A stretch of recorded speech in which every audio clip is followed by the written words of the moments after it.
Welcome to today's Explainer. All right, today we're unpacking something that literally every single one of us has agonizingly obsessed over at some point, the fascinating psychology behind the silent text.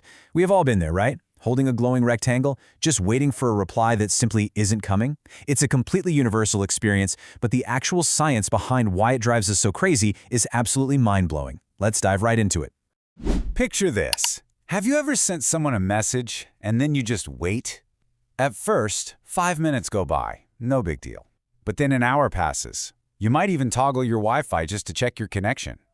And then a whole day goes by. That silence feels incredibly heavy, doesn't it?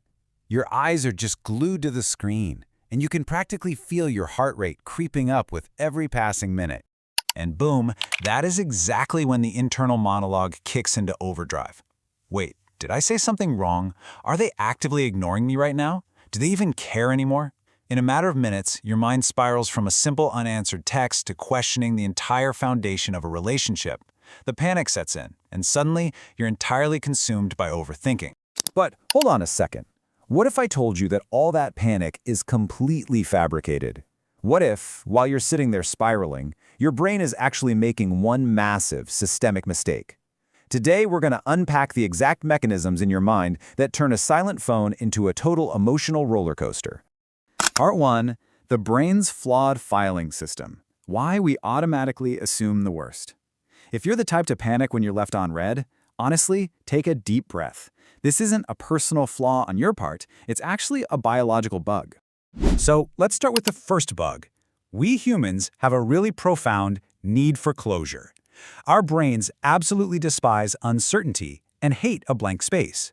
So when someone doesn't reply, your brain acts like a detective who only has half the clues.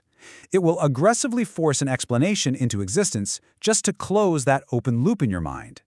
But here is where it gets a little dangerous. Enter the negativity bias. Because of this bias, your brain doesn't just invent any random explanation, it naturally assumes the absolute worst.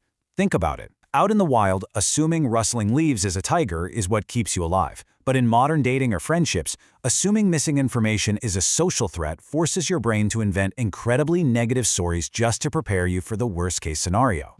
This creates a total clash between your biology and actual reality. Driven by this bias, your brain instantly jumps to, yep, they don't like me anymore. And it feels so real, it feels urgent. But the neutral, boring reality is almost always the actual truth. Hey, maybe they're simply busy. Your biology is completely distorting your perception of a perfectly normal silent phone. Okay, so we know our brains lean toward this negative panic.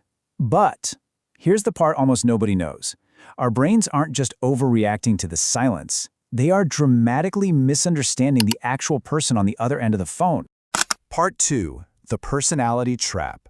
This brings us to a highly overlooked rule we need to establish right now.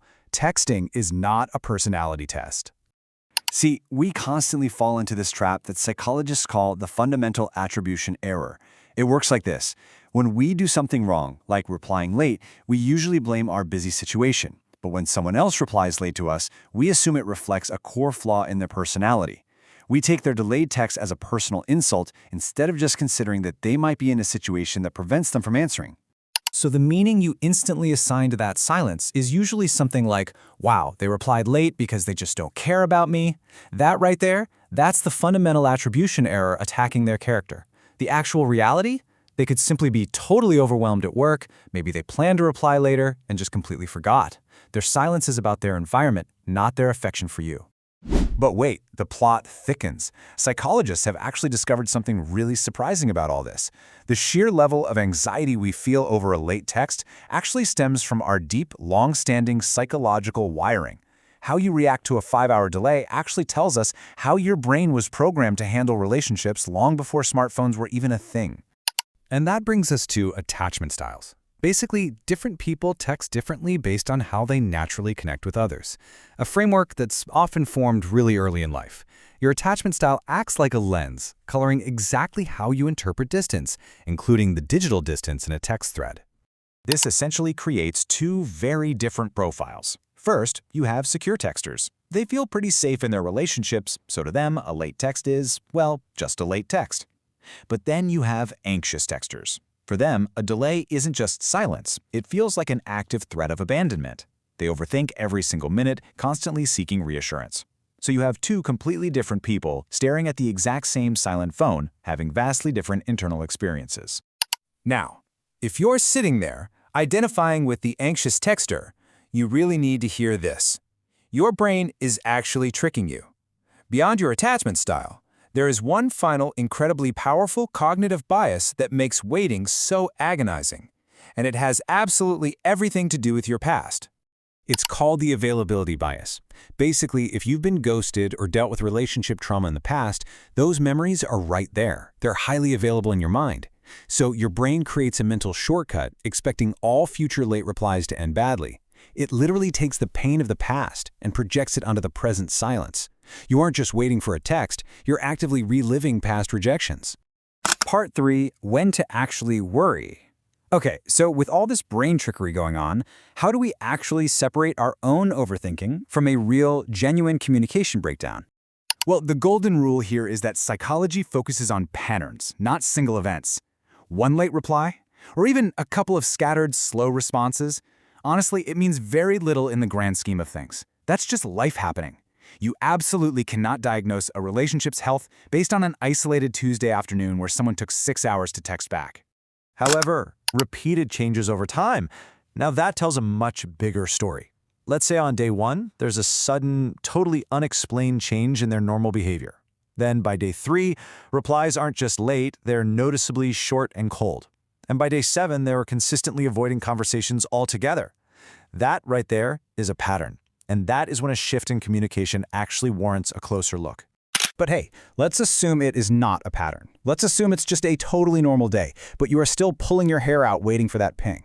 Well, this final reason explains almost everything. We need to understand exactly why the wait feels so physically uncomfortable. Why on earth does a silent piece of glass and metal make our hearts race? The truth is, we overreact because that sheer uncertainty actively triggers your brain's fight or flight threat detection system. As you sit there, your imagination is running wild, creating worst-case scenarios just to prepare you for social rejection. Ironically, the massive storm brewing in your head is almost always far worse than reality, while the other person is usually just out there living their life, completely unaware. Part 4. Mastering your internal conversation. Because understanding all this psychology isn't just about giving the other person a break. It's really about giving yourself one. So the next time someone takes hours to text back, I want you to try something. Just stop, take a deep breath, and ask yourself this exact question. Is my brain filling in the blanks with fear instead of facts? Challenge your own assumptions. Remind yourself of the negativity bias, that fundamental attribution error, and your own availability bias. Bring yourself back to the facts. Because ultimately, the longest, most intense conversation isn't happening in your chat app. It's happening right inside your own mind. A delayed message is rarely a delayed relationship. So the next time you find yourself staring at a silent screen, ask yourself, are you actually waiting for their text, or are you just waiting for your own peace of mind? Thanks so much for joining this explainer. I'll catch you in the next one.